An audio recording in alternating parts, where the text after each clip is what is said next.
Hey, welcome back everybody to the Grand Shamrock Tour. I'm John, and thanks for joining us today for a special DIY episode. And this one we're going to be installing the QWork compression latch locks that you can get on Amazon.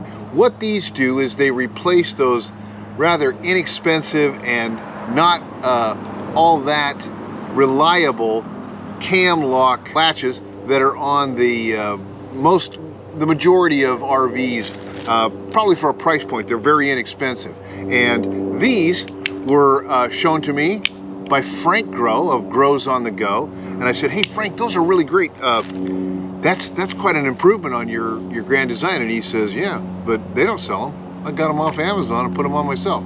And I said, well, give me the link. So we are not a sponsored or monetized channel. So basically just go to Amazon, look for the QWork compression latch locks, and you'll find them right there. They're relatively inexpensive. I think we paid under $30 for 8 of them, and that was enough to do all of the cam lock latches on our RV. So I've got Carolyn behind the camera, and she's going to help us kind of assemble this little story. So I have notes. She usually has cards, but I have notes today.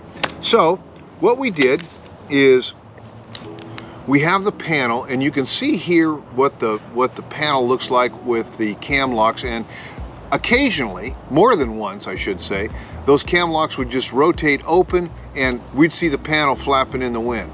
No matter how many times you adjusted it, no matter how tight, they're just not that dependable or reliable.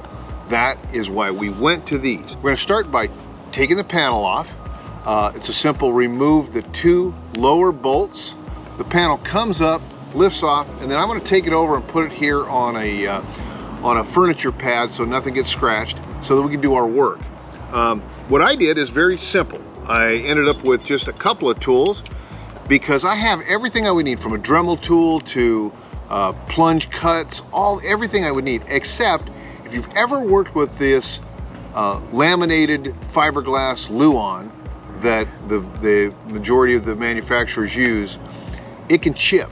And so Frank told me that. He said, be real careful. So what I decided is I was going to use nothing but hand tools and Exacto knives.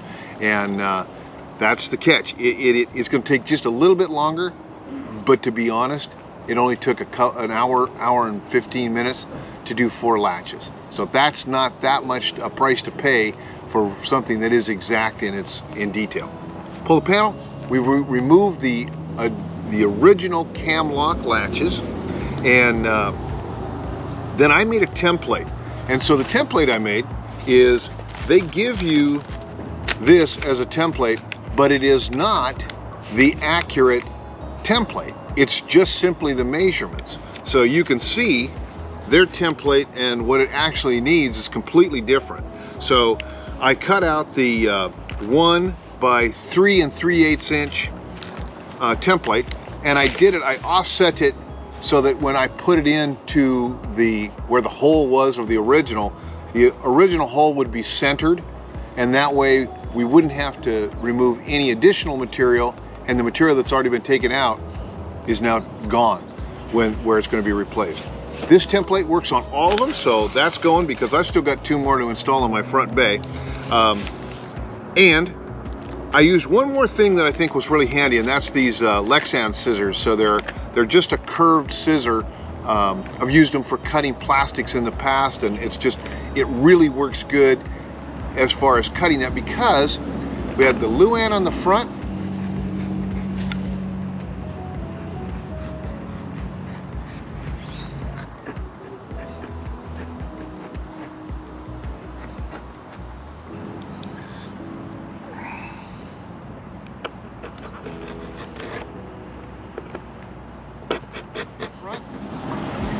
styrofoam in between, and then the back is an embossed, I thought it was aluminum, but it's just an embossed plastic, and so it was really easy to cut with these scissors. So I got in here, I cut them all out, made my templates first, and then it was just a matter of taking the time to cut them out with that Exacto knife and that Exacto saw. All right, now that we've got the hole cut, we're gonna test fit our latch, and it just simply goes in, we test fit it. Now you'll see there is a little plastic or vinyl gasket, the gasket material, which is effective, but probably not enough for me. So when I got this in and when I'm done, I'll end up using a little silicone at the end, a little clear silicone, just to give a nice fit and finish, and just to be ensured that water's not going to seep into that surface area when we're done. Once it's test fit, we got it in here. You can see it went pretty good. It fit quite well. I did have a file that I went ahead and dressed some of the edges just to make sure that it was a really nice interference fit. And then the back side of the latch just uses a compression. As this goes in, it's going to compress against that surface area of the lua, not going to go anywhere. And you can simply tighten it up, which one screwdriver is a piece of cake.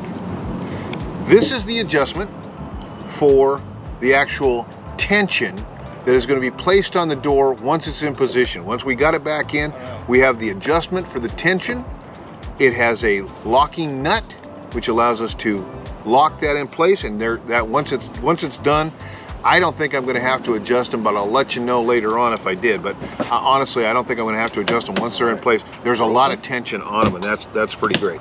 So, got it in, got it set, got the tension ready. We're going to want to put a little replace tension on the this door one here. This looks pretty good. It looks pretty good, don't you think? There we go. Now, this is the only other thing I have is I've got several more of these to do today, so I'm going to get them all done. I really liked both the fit, the finish.